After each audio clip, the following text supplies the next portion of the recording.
Right, hi Marcelle. You've got book. Hello. Hello. You've got a book. Tell me Yay. everything. Actually, no, sorry, backtrack. Sorry. Hi Marcelle. Introduce yourself and then we'll talk about your book. So I'm Marcelle Rose. I'm an emotional and disordered eating specialist, nutritionist, and coach, and author of the Binge Freedom Method. Um, Amazing. yeah, so I essentially work with mainly women, and a lot of the women I would say that I work with are going through midlife. And Yeah. one of the reasons I really wanted to talk to you today was because I don't think it's a topic that is discussed enough in terms of midlife and perimenopause. The fact that many women really struggle with their relationship with food and body image during this time. And 100%. it's just really never mentioned. There is stuff in the literature around it. And I just know from my clients that, that it's a And real it struggle. stands to reason to me that I'm assuming, and I am not a specialist in this at all, so I'm assuming you'll fill me, you'll put me right. But it stands to reason to me that the times when a woman's relationship with her body and therefore with food might change would be puberty, pregnancy, and perimenopause. Yeah, absolutely. So, all the times when her hormones are doing all sorts of stuff and she's out of control of her body changing. Yes. Yeah. And then I think there's so much focus around puberty, which rightly so. There's, a lot, that's when a lot of eating disorders and disordered eating develops and body Yeah. image issues. But yes, when we get to perimenopause, we've got all the hormonal stuff. We've got, for many people, all these really debilitating symptoms, and so many. Plus, for many of us, we're coping with children, we're coping with elderly parents who we need to help, look after. And there's all this other stuff, emotional stuff going on at the same time. It's like the perfect storm. And feeling out of Absolutely. control, sometimes for some people, that's the only thing that they turn to control. And then there's the whole body image stuff as well. But they Yeah. notice, as you said, that, suddenly people feel like what they were doing before is no longer working, in inverted commas, in terms of food and exercise. And it's suddenly like, well, how can I control one part of my life when I feel completely out of control? And I find it interesting that you call it binge freedom. So, do you Yes. find in women in perimenopause that it's more the binge eating side of disordered eating that shows up rather than, and again, I'm massively stereotyping, obviously, but, you know, we tend to sort of think of puberty being a time when there's a rise in kind of anorexia, so much more restriction of food rather than binging. Yeah. I mean, I would say that I do see more of the sort of midlife women that I work with are more sort of prone to this sort of binge eating, emotional eating, that kind of side of things. But not always, there's sometimes the resurfacing of old eating disorders or disordered eating from when they were younger, because those, they can come back up. But sometimes eating disorders quite often morph from one to another. So I do see people who've perhaps had restrictive eating disorders or disordered eating behaviors that have morphed into binge eating, because we see that whole binge restrict cycle. And Of course. that's where the trying to control and be controlling around food can often then lead to the binge eating, feeling completely out of control around food. Yeah. And I guess binge eating can be meeting so many, I mean, it's not meeting a hunger need, is it? It's Mm. meeting so many other needs of maybe emotional or comfort or any number of things Yeah. rather than, we know on a head level when we're hungry, we eat some food. Yes. And then, if you find yourself binging, it's not about hunger, is it? No, no. I mean, sometimes there's that physiological element that people just aren't eating enough. But Of there's course, yes, also, that's true. So if there's been the restriction, then the binge comes with your body going, I just need some damn yeah, calories. your hunger hormones are going to go through the roof. Your body's trying to protect you, to look after you, keep you safe, and go, find food from somewhere, you know. So it's like, where can you get food from? I'm going to increase those, rank up those sort of hunger hormones, get you searching for food, and that sort of tends to be seen like a craving, feel like a really bad craving. But also, as you say, there's so many other reasons why somebody might it might turn to food as a coping mechanism, and it can be the emotional stress. And I think with perimenopause, there's so much additional stress, anxiety, and all of that as well that just feeds into, you know, all of the challenges around it.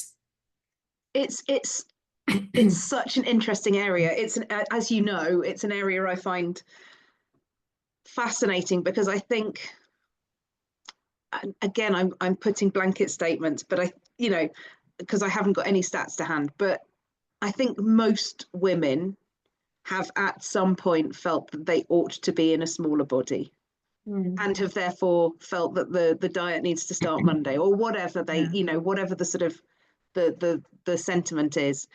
And that's a lot of conditioning to unravel. Mm, mm. And I know from a personal level, it's taken a lot of time, kindness, compassion, self-observation Yeah. to get to the point of going, it's just a body and it's just food. And I wish, I wish teenage me had found this piece. Yeah. Yeah, So it's that 20s and 30s and early 40s me amazing. didn't have to struggle with it. I wish this, honestly, Mm. I wish Mm. if I could wave a magic wand, it would be to put peace around body size and relationship with food onto every woman. Yeah, me too. I mean, I just see the devastation that it Yeah. causes and the misery, and your life becomes smaller, you know. Um, but how amazing that you've got to that point and that, you know, you're able to share that sort of vision in this way with your group. Because what I love about being in the perimenopause hub is that you have this very, you know, these particular values around that, and that you share that and you ensure that it doesn't become another place, a sort of soup of diet culture messaging.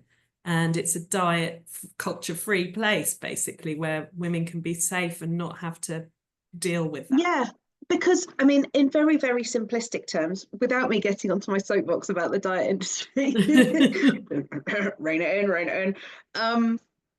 You know, we're going through a difficult enough life stage, and our bodies need to be nourished Mm, at this life stage, whether that's with via food, whether that's via supplements, whether that's via self-kindness, whether that's via self-care. mm.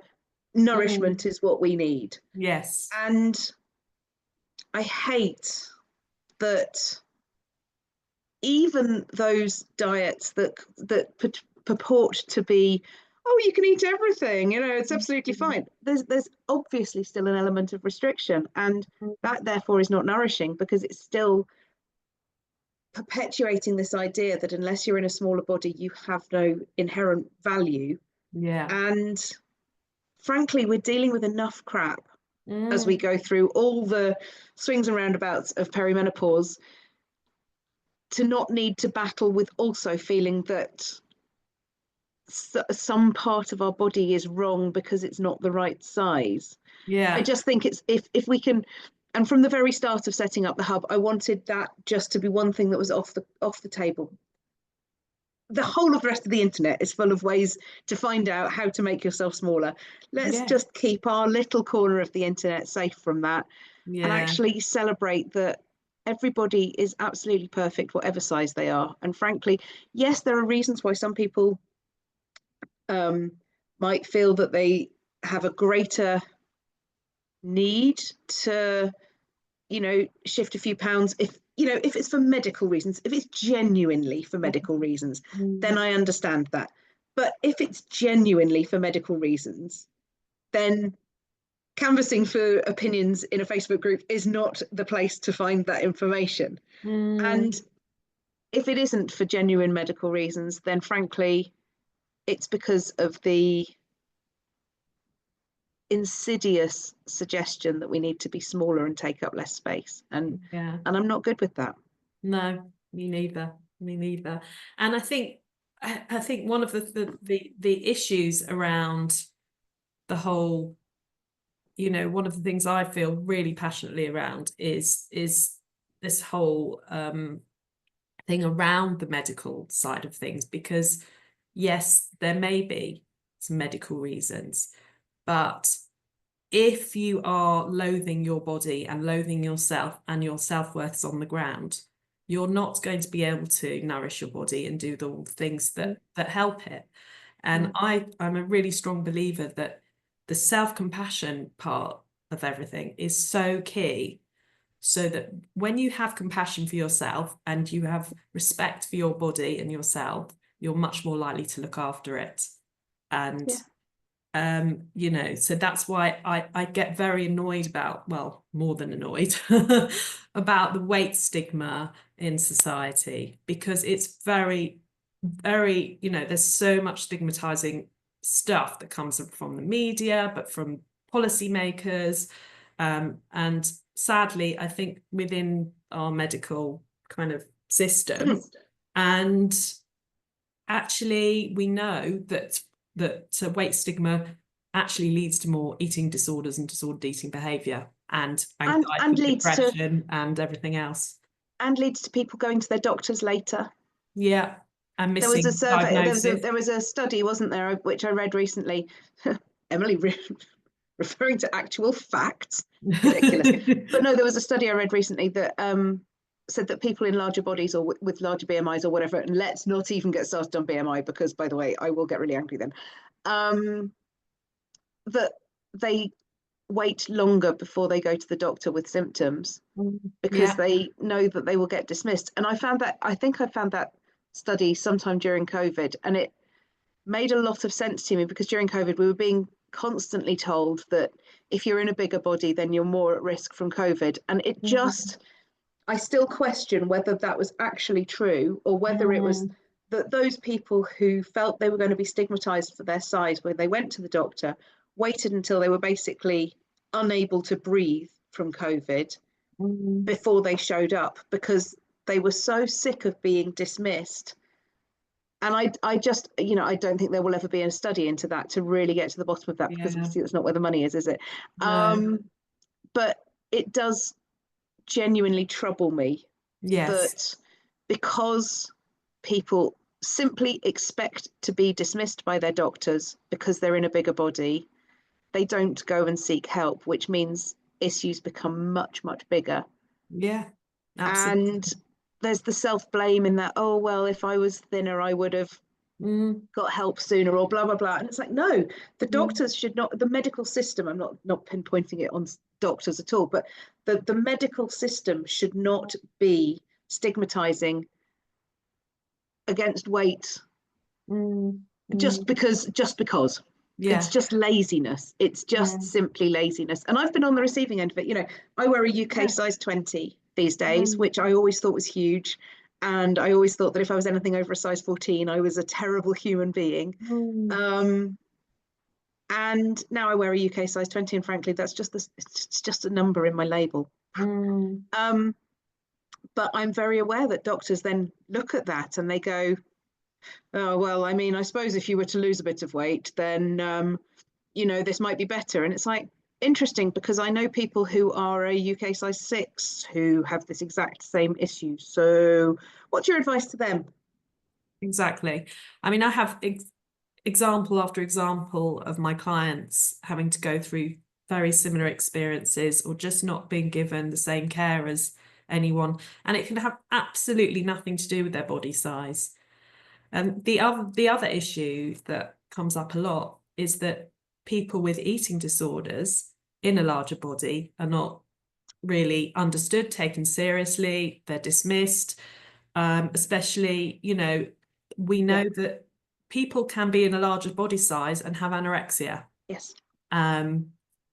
Obviously, we know that they can be in any body size to have anorexia, to have binge eating, to, you know, and then if some of my binge eating clients go to the doctor around that, there's no, unfortunately, don't think there's, I'm not blaming the doctors, I just think there's a lack of information out there. I agree. And to some extent a lack of compassion and understanding. But the anorexia thing that you raised there, it blows my mind. There was a piece about eating disorders on the Jeremy Vine show on Radio 2 last week, if anyone wants to go and dig that out. I mean, don't, because it will blow your mind. But some people were ringing in and talking about people that they had lost to eating disorders who had been dismissed because they weren't light enough. Oh, it can't be anorexia. You weigh over whatever magic number. Yeah, I mean, one lady rang in and she said that a very close friend of hers had struggled for years and had finally reached out to get some help. The doctor had dismissed her with that and she gave up, and 2 weeks later she was dead. It's terrible. And that just breaks my heart that still there's this inherent pardon the pun, weight put on the weight. Yes.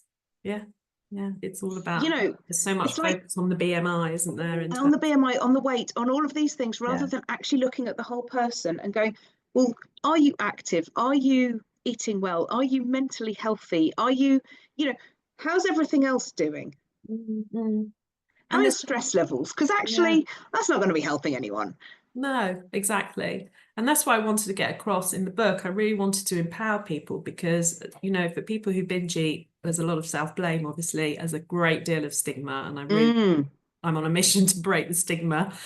And there's so many things that play a role in whether you have cravings and your hunger and your, obviously there's the emotional side, but I wanted to, as I have like 4 pillars, and the first one is nourish, and that's really around understanding the foods that are going to help support you, but without the sort of rules and regulations. It's not a diet. It's like, what can you add in where you are now? How can you gradually work towards that?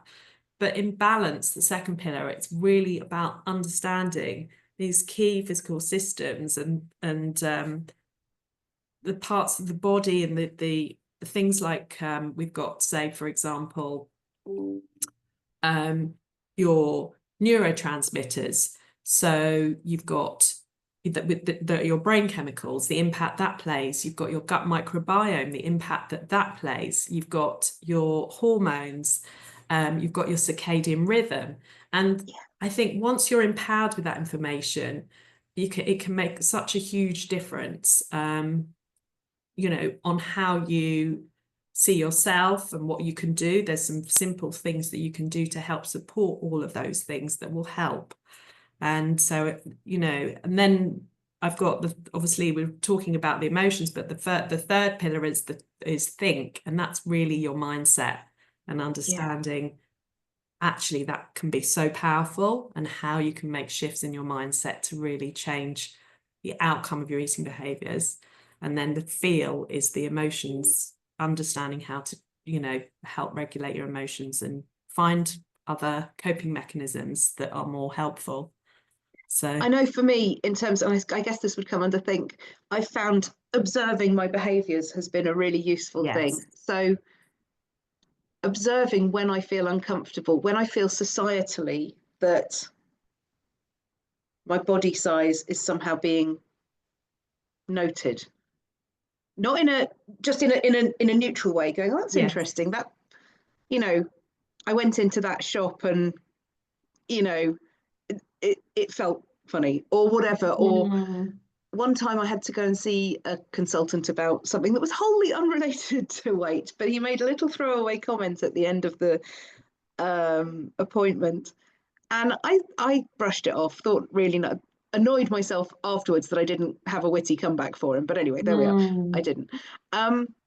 Got in the car, drove off, found myself in the biscuit aisle of the local supermarket and went, well, now that's an interesting thing. So my Yeah. default thing, totally unthinking, and it was just the observing of it that Yes. brought it to mind, was okay, my completely unthinking thing on having had a negative comment made on my weight, was to go to the biscuit aisle. Yeah. Yeah. And I didn't blame myself. Because by that point this was quite a long way into my Yeah. journey. I hate that, of getting to just accept myself. But it was just observing, going, okay, well, which No. biscuits do we want? Let's have Mhm. those and we'll take them home and see if we want to eat them. But Yeah. actually, we don't need to stuff them all into my face the Yeah. second I get back in the car, which would have been the response Yeah. originally.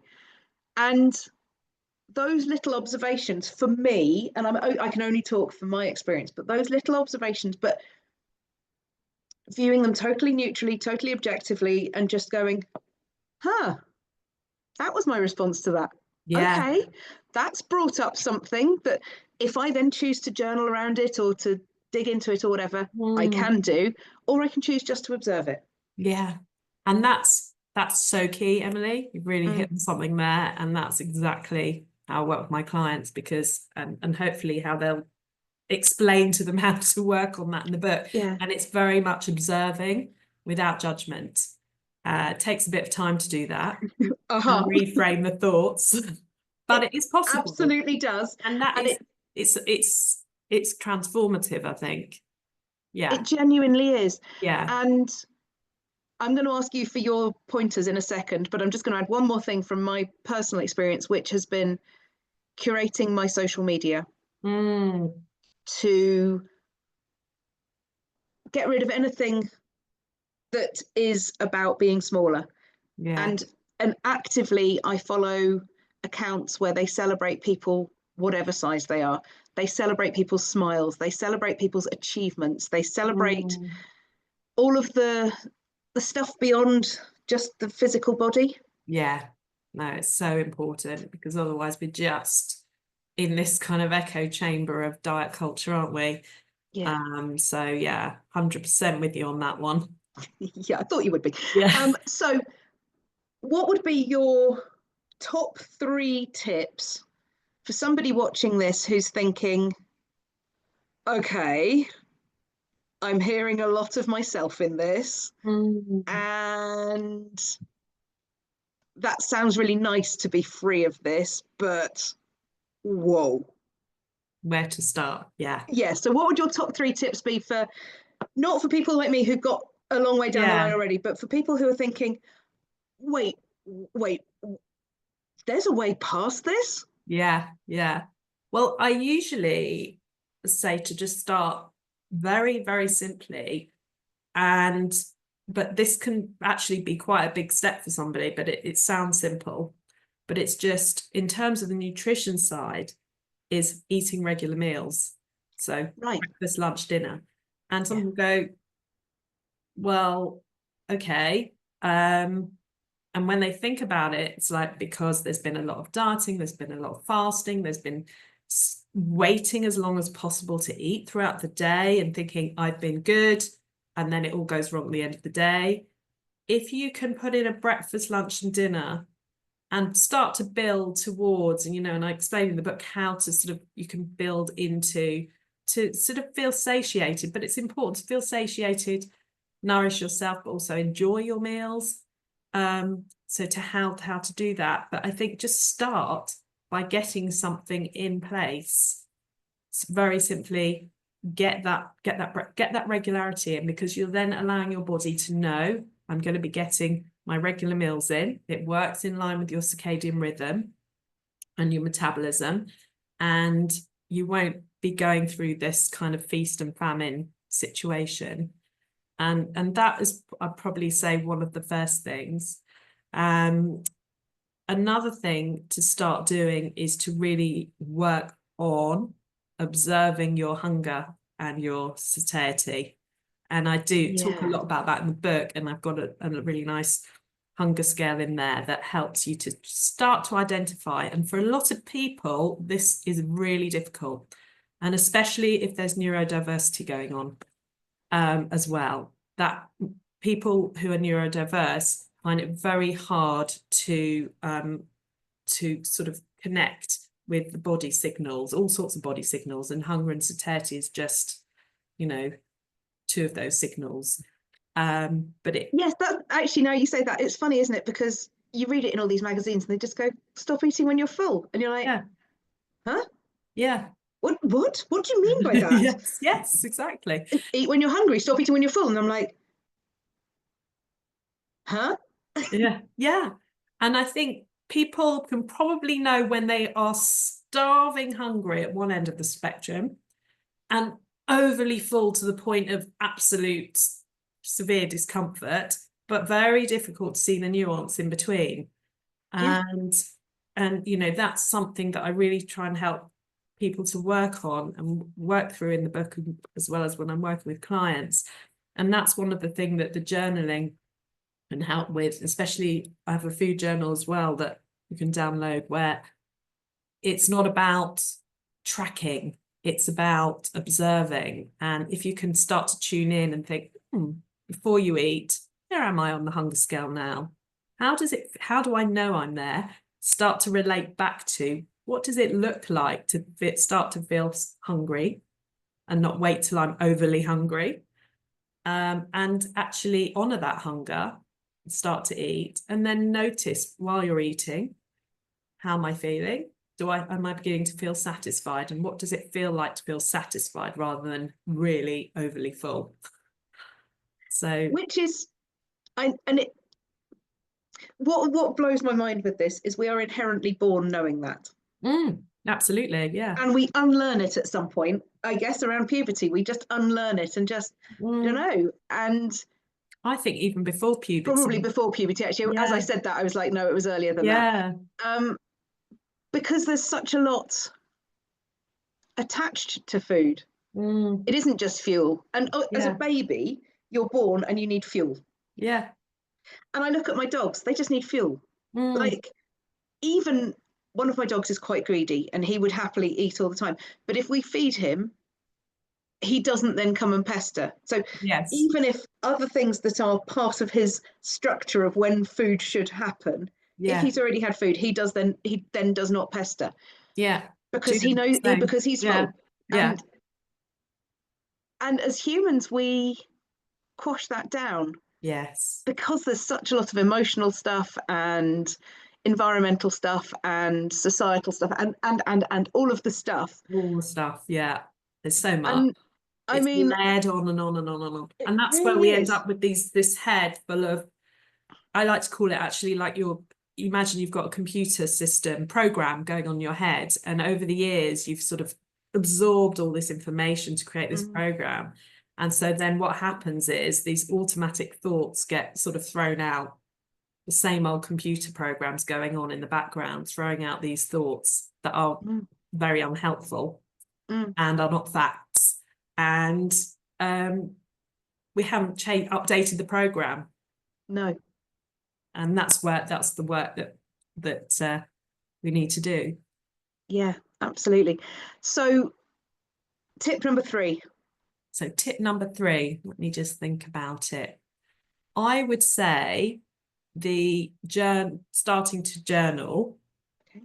even if it's just starting to think about, okay, this is the self-worth bit. What I appreciate about myself. If you can write down one thing, like a statement that you appreciate or value about yourself every single day. And that's one of the hardest things that my clients find to do. And if you really find it so hard at the beginning, I usually say advise them to think about people who you're close to. What would they say about you? And it's not appearance related, but it could be as simple as, I value the fact that I work hard, or that I look after my dog well, or do you know what I mean? It can be anything. Absolutely. Just to Yes, start absolutely. shifting. It can be seemingly, I think, and I think that's something that can become a barrier for people, can't it? Because they think, Mm.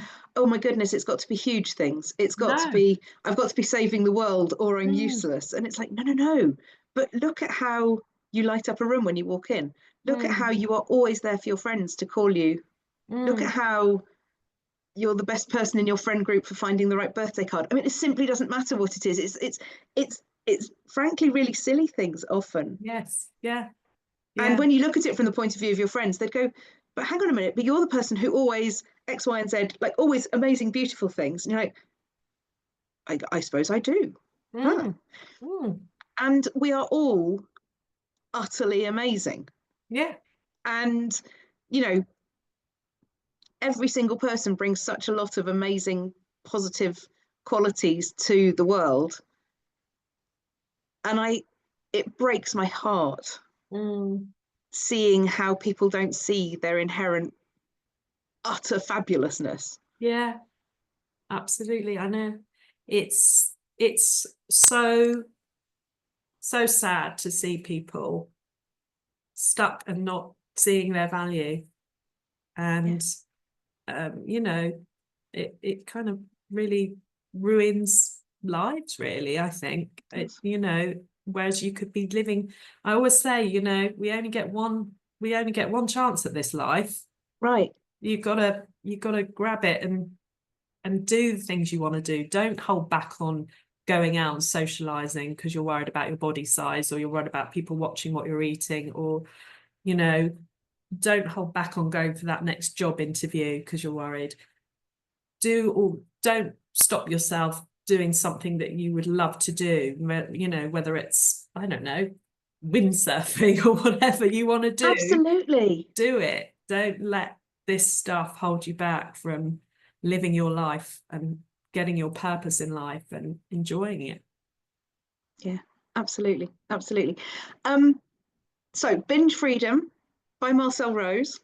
There's the binge freedom method. You might The not be Binge able to Freedom, see. sorry, I can't quite see the rest of the book. The Binge Freedom Method by Marcelle Rose is available. It's available on Amazon across the Yep. world.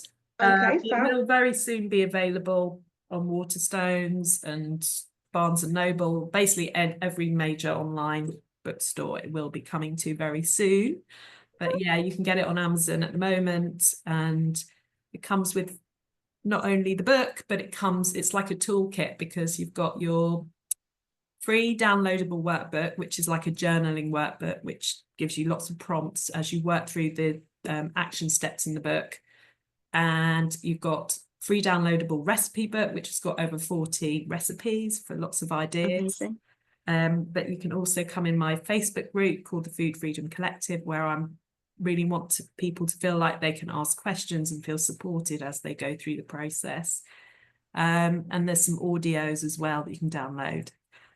Amazing. Yeah, and the workbooks soon will be available to buy as well if you want like a ready-made book that you can have delivered on Amazon. So Oh, it's amazing, Marcel. I'm so happy that you've got this amazing resource out there, because honestly, it can be life-changing for just so many people that's to, what I really, really hope. I mean, I just felt like there's only so many people I can work with, because I yeah, do intensive work, probably for around 6 months, and I can only work with a few people. So that's partly why I wrote the book, yeah, to get the message out there that there is hope.